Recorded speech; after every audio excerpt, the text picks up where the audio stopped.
minamahal, sumatinawa ang biyaya, pagpapala at kapayapaan mula sa ating banal na mayawa. Ngayong oras na ito ay aking tatalakayin ang mga sinasabi po at pinapangalandakan ng mga vloggers ng safety defender sa social media, mga safety light debaters na mga Romano Katoliko na si Maria daw po ay ina ng Diyos. No, tatawagin ko po siya ng hindi ina ng alahayam. Ang alahayam po ay Hebrew title name, sa Tagalog po ay Diyos. Hindi po ina ng alahayam si Maria. 100% po. Mga minamahal, bakit? Una, yung namong fetus po, sinapupunan ni Maria, hindi nagmula sa iksil ni Maria. At lalong hindi nagmula sa sperm cell ng lalaki ni Jose. No, kaya kapag nagkaroon ng DNA test, negative ang resulta.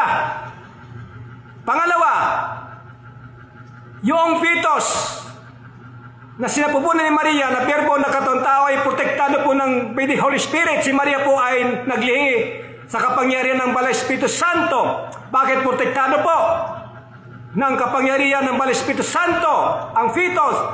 Na hindi pwedeng mahawaan ng blood ni Maria at saka ng laman. No? Kasi yung ating mga laman at ating blood, nahawaan po ng kasalanan, ng kamadag na kasalanan, ng mula ng kasala, si Adan sa kasiba. Kaya ayon sa Roma chapter 3 verse 10 hanggang 12, walang matuwid kahit isa. Lahat ay nagkasala at wala sino man naging karapat-dapat sa kalwatian ng ating manalama.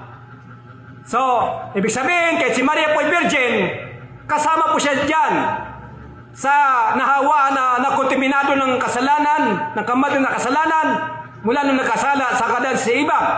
So, hindi pwedeng mahawaan ng maruming dugo ang holy blood ng berbo na katong tao na sinapupunan ni Maria. Hindi pwedeng makontaminado ng laman ni Maria, no, nahawa ng kasalanan. Kasi kung magkataon na mahawaan, hindi na maging karapat-dapat ng holy blood. Kaya nga po yung katawan ng berbo na katantao po ay holy and holy, walang kapintasan. Kailangan yung ihandog sa kasalanan tulad sa lumantipan yung hinahandog na hayop, walang kapintasan, malusog, walang sakit at karamdaman. Ganit po sa New Testament yung ihandog, yung buhay ni Masay Bisaya po ay walang kapintasan, holy and holy, maging ang kanyang blood ay holy and holy.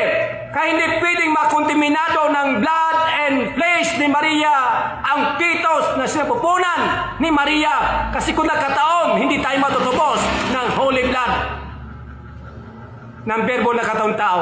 Kaya kung nagkaroon ng DNA test, maging negative ang resulta. Kasi walang parte si Maria. Kumbaga, yung sinapupunan ni Maria ay ginamit lang, inalagay lang dyan yung berbo na katong tao para dyan lumaki, pero protektado po ng Holy Spirit. No? Mga minamahal. Kaya si Maria po hindi ina ng alhayam.